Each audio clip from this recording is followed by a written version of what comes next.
Hi everybody, welcome to Write with Mike. I'm Mike the writer. Today we're going to talk about the basics. That's right, I'm going to teach you to be a real professional writer just like me. So without further ado, let's get started. Shakespeare, Austen, Dickens, Hemingway, Tolkien, Steinbeck. The writer.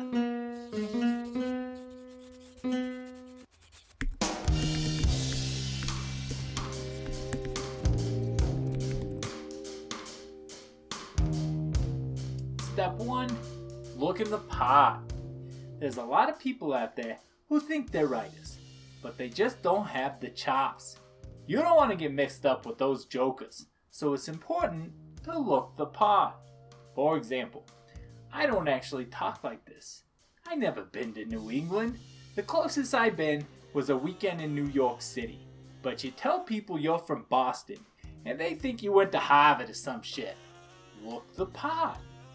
Right off the bat, you'll need a nice pair of specs. Obviously, if you're gonna be a writer, you're gonna need some thick, nerdy looking glasses. Check out these bad boys. I go with a thick plastic frame, so people know I'm hardcore academic. For the next important step, I got different advice for you depending on if you're a lady or a fella. If you're a lady, your job is easy. You just gotta be good looking. People love pretty ladies. And if you're a pretty lady, people will want to read your book. Now I know what you're thinking. But Mike the writer, that's not fair. Not all ladies are super hot lookers. Well, that's why you come here. Because Mike the writer has got all the best advice. If you're not smoking hot, you can still be a good writer. Maybe you got a good looking sister who wants to be on your book. Still no? Don't despair. For about $10, you can go online and download a royalty-free stock photo of a pretty lady looking smart. And presto, you're on your way to your first bestseller. Congratulations. Now some of you may be thinking, what if my book takes off and then people find out that's not really me? Well then, congratulations, you're famous. I mean, who doesn't like Milli Vanilli? Now the scandal will help sell your book. And you got your old friend, Mike the writer, to thank for it. Feel free to send me some money as a thank you gift. Now let's get back to the fellas. Now not all of you guys are lucky enough to be good looking like me. Don't sweat it. A gorgeous fella like myself, we got a nice leg up. But there's room for the rest of you slobs too. The nice thing about being a guy is nobody expects you to look nice. This is doubly true if you're creative. The important thing is to look disheveled. You want to look like you're so damn busy and exhausted that you got no time left for personal hygiene. That way, when you tell people you're a writer, they won't think you spend all your time drinking Starbucks and daydreaming. So you want to quit shaving right off the bat, obviously. Stop with the haircuts. It's okay to put on some deodorant. There's no reason you can't smell good. You just don't want to look like you smell good. Finally, let's talk accessories. Now I already mentioned the glasses, but we're going to want to complete the ensemble with something like a plaid shirt, maybe a blazer. Grab this bad boy at the Goodwill, pretty sharp. You could throw on an outlandish hat if you're a real pro. And then obviously your messenger bag with your computer, your notes, and some good books. You don't have to read these books, but you want to set them out so people know how impressive you are.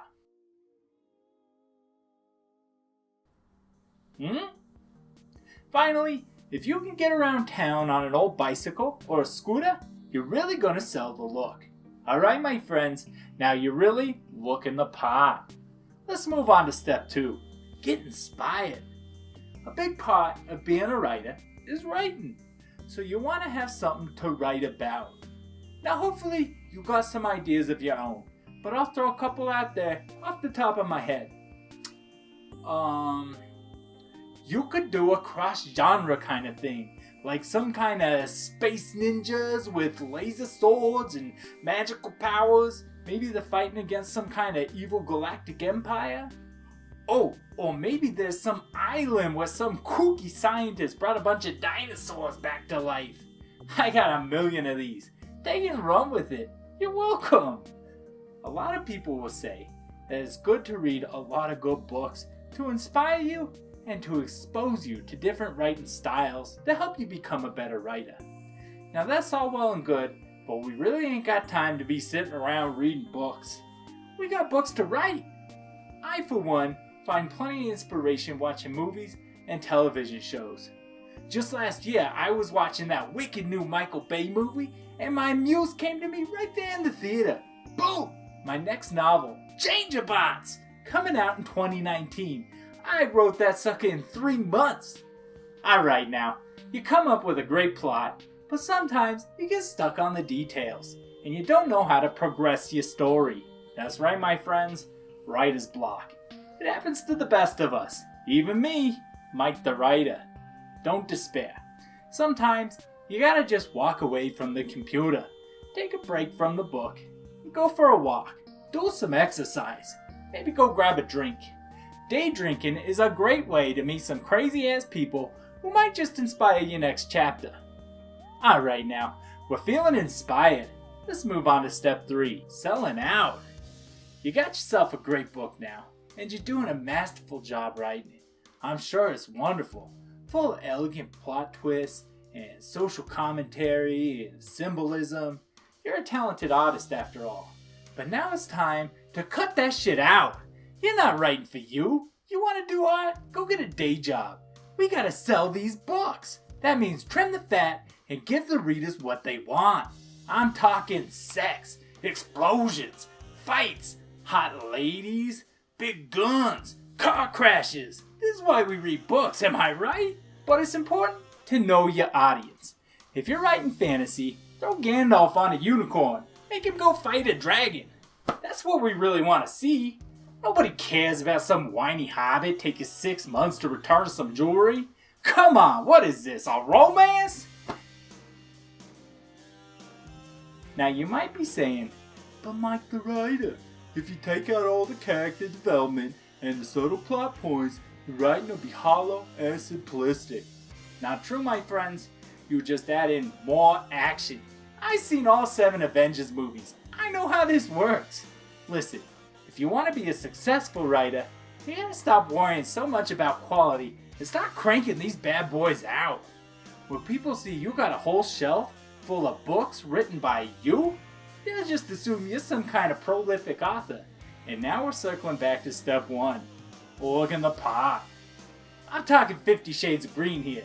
Let's make some money. Then you can worry about your vision later. Alright, now we're ready for step 4. You gotta market. Now none of us got into writing because we like selling stuff.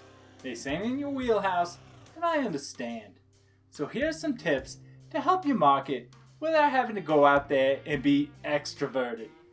Let's start with the front matter. I'm gonna tell you right up front, the title and the cover are the most important parts of your book. Doesn't matter how great your book is, if it doesn't look interesting on the outside, ain't nobody gonna pick it up and read the inside. Conversely, if you come up with a wicked title and a badass cover, it don't matter what kind of garbage is inside because people already spent the money on the pretty jacket and we don't give refunds. Obviously, you're gonna want some killer artwork. Now I recommend hiring a professional to help design your cover, but you want to retain your own creative influence. Obviously, it never hurts to sprinkle in a bit of nudity on the cover. Then you want to fill in the blank spaces with some explosions or lasers or something else badass. Now let's talk title. Your title is your bait. You gotta intrigue the reader. You want to allude to what your book is about, but you don't want to come right out and say it. You want to play hard to get. In terms of style, one-word titles are popular right now. Sometimes I'll pull up the thesaurus and type in a word. Then just go with the most obscure synonym available, like extirpate. I like this title because it's got an X in it. So you know we can make that into something awesome like a crossbones or something on the cover. Let's look at another book title. Something like The The Divine Secrets of the Ya-Ya Sisterhood. This title has a mystique. Right off the bat, you're telling me a secret? I like it. It makes me feel special. But then I'm asking, what's this Ya-Ya business? It sounds exotic, you know? It makes me want to learn more. It pulls me in before I even open the book. Now I look at something like the Sisterhood of the Traveling Pants, and I'm like, what the hell is this? Sisterhood? That's been done before. I mean, the only thing that's got me interested is this bit about the pants at the end, but that's not enough for me. Remember, the title is like the catchphrase for your hard work, so don't sell yourself short with a bad title. Give them something good. Change your bots! Now this last part is less about selling your book and more about selling yourself. If you got some goofy name like Pauline Krantz or something, consider using a strong pen name. Take mine for example, Mike the Writer. That's D''WRITER. The Writer. Right there in the name it says I'm a writer, so you know you could trust me for a good book. Finally, your book is ready for market. Now it's time to drum up some excitement. Now I find the best way to get some credibility for your book is to garner some positive reviews on websites like Goodreads.com and Amazon.com and Google.com. So once my book hits the shelves, I'll head on over to Freelancer.com or something similar, and I'll offer up $50 for some schmuck to write some positive reviews for my book with some fake accounts. Now I know what you're gonna say. Mike the Writer, $50, it's a lot of money. Well listen, writing is a business, and you gotta spend money to make money. Besides, you'll be surprised what these suckers are willing to do for $50. Now congratulations, your book is ready to succeed. Alright now, that about wraps up the basics of being a writer. So let's review. Step 1, look the part. Step 2, get inspired. Step 3, sell out. Step 4, you gotta market. Thanks everybody for stopping by my channel. I'm Mike the Writer. Good night and good writing. If you want to be a real pro, hit the like and the subscribe buttons so you can get all my best advice.